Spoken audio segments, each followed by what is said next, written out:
So ayan mga kadrama-rama, alam ko pong inaabangan nyo po no, yung next na mangyayari dito sa Shining Inheritance dahil alam naman po natin mga kadrama na nagiging okay na nga po ngayon talaga itong si Ina tsaka itong si Yuan dahil alam naman po natin mga kadrama na itong si Yuan ay may shares nga po talaga siya doon sa kumpanya ni Lola Aurea, pati na din po talaga itong si Joanna dahil nga po yun sa shares ng kanilang ama. At dahil nga po talaga ito mga kadrama, pinagplanuhan din talaga nila Ina tsaka ni Lola Aurea na bilhin nga po talaga yung shares ni Yuan para nga po talaga makapasok po talaga sila muli doon sa kumpanya. At dahil nga po talaga dito mga kadrama ay mabibili nga po talaga ito ni Ina at pinagkatiwala din po talaga ni Yuan sa kanya yung shares niya doon sa kumpanya. Syempre pag may shares ka po talaga sa kumpanya ay makakapunta ka po talaga doon sa kumpanya at meron ka po talagang karapatan sa shares mo.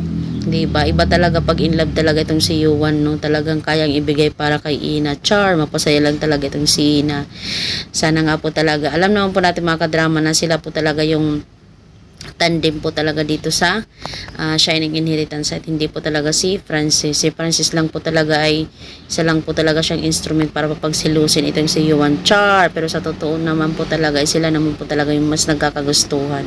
Diba? Kasi nung mga panahon na kinis nga po talaga ni Francis dito sa pisngi itong si Ina ay talagang baliwala lang daw yun pero para kay Francis may ibig sabihin naman po talaga yun pero mas pinili pa rin talaga ni Ina yung kanyang career over sa love life. Ay, char. Dahil alam naman po natin, mismo si Ina, alam niya sa puso niya na si Yuan talaga yung gusto niya. Diba? So, dahil nga po talaga dito mga kadrama, sobrang happy nga po talaga ni Ina na nabili na nga po niya yung share sa kumpanya dito kay Yuan. At alam naman pa natin mga kadrama kung sino yung magre-react dito. Sila Juan at saka sila Lani. Kasi isipin nila na mukhang nagpakatanga itong si Yuan dahil nga po sa ibinenta niya yung shares niya at saka kay Ina pa, di ba? Syempre, doon lang naman talaga yung shooting nila, doon naman talaga yung gustong director. Sino pa naman ba yung bibili kung ganyan, di ba? Sino naman isushoot nila? Kasi sila naman talaga yung mga bida at saka kontrabida dito sa drama na to. Di ba? So yun lang po mga kadrama.